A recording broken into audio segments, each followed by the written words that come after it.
Hari ke-8, Kiev dikepung masih belum takluk juga. Sekali lagi, ini menarik untuk dibahas. Kita lihat map peta Ukraina. Masuk ke Kiev dari utara, dari Belarus, maka ada kota bernama Ivankov. Ternyata di sana masih juga belum takluk.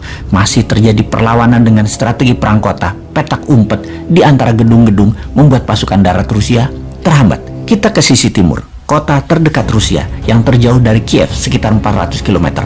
Kharkiv namanya, yang hanya 50 km dari perbatasan Rusia, ternyata juga belum bisa ditaklukkan walaupun pasukan Rusia sudah berjalan menuju Kiev.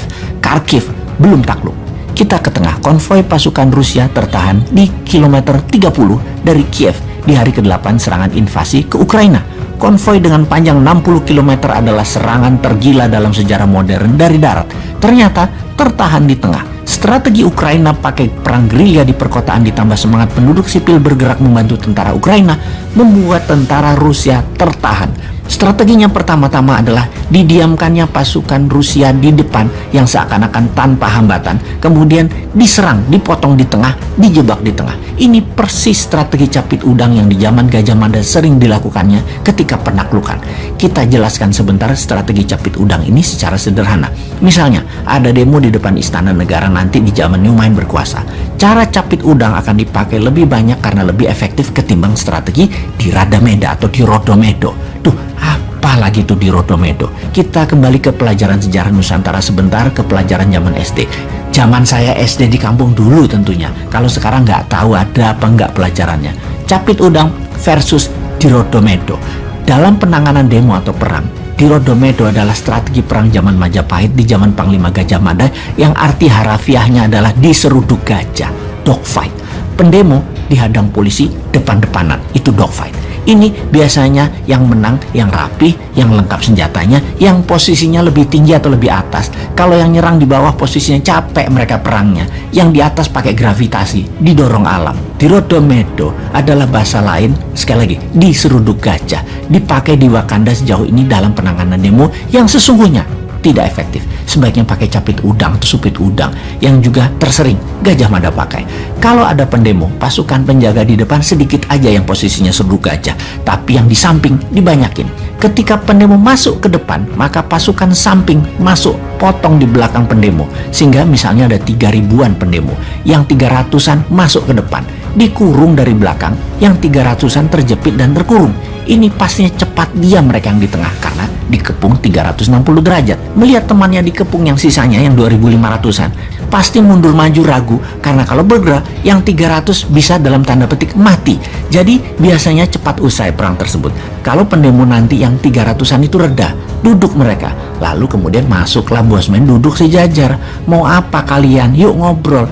Kurang uang buat modal usaha, ngomong dong, nggak usah galak-galak gini. Kita printing money tapi buat produksi ya, jangan buat import barang Tiongkok, ngerti ya? Sudah deh, selesai masalah. Oke, kita kembali ke invasi Rusia. Agaknya Ukraina memakai strategi capit udang ini. Dibiarkannya sebagian tentara Rusia masuk, lalu dicapit seperti saat ini. Tentara yang paling depan dijebak di tengah, yang di belakang, yang konvoi tidak bisa maju. Rakyat dengan senjata apa adanya seperti molotov koktail, pisau, barikade berlapis-lapis atau catenaccio bergerendel melakukan jepitan di mana-mana.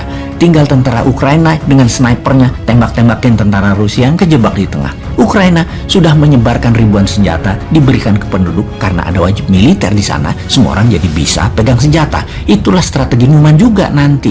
Anak SMA wajib militer juga 1 tahun. Jadi terbukti kembali ke strategi capit udang sejauh ini membuat Kiev dan beberapa kota Ukraina bertahan. Sungguh sangat menarik nih perjuangan rakyat Ukraina yang dunia tidak bisa bantu karena pintarnya Rusia dan lemahnya Amerika CS. Yang jelas, New Mind tidak netral atau abstain seperti Wakanda yang takut pada pengaruh Tiongkok.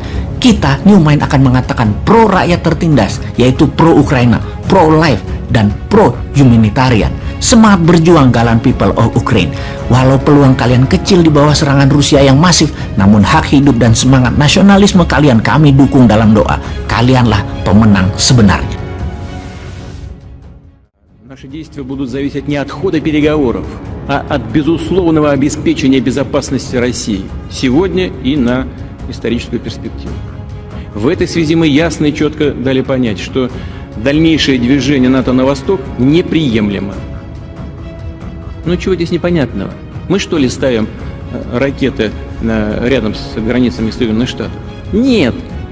Это же Соединенные Штаты своими ракетами пришли к нашему дому. На пороге нашего дома находятся уже. Ну разве это какое-то избыточное требование? Не ставить больше никаких ударных систем у нашего дома. Ну чего здесь необычного? Вот как американцы бы отнеслись, если мы взяли там на границе между Канадой и США или на границе Мексики и США поставили бы наши ракеты. А что, разве у Мексики и у США не было никогда территориальных вопросов? А Калифорния кому принадлежала раньше? А Техас? Подзабыли, что ли? Ну ладно, все затихло. Никто не вспоминает про это, так как вспоминают сегодня про Крым. Замечательно.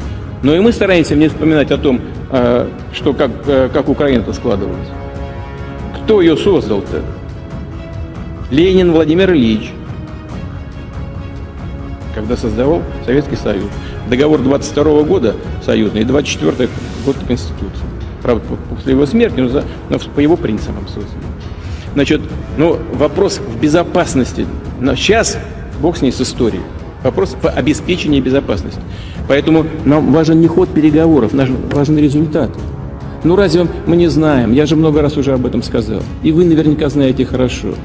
Ни одного дюйма на восток, сказали нам в 90-е годы. Ну и чего?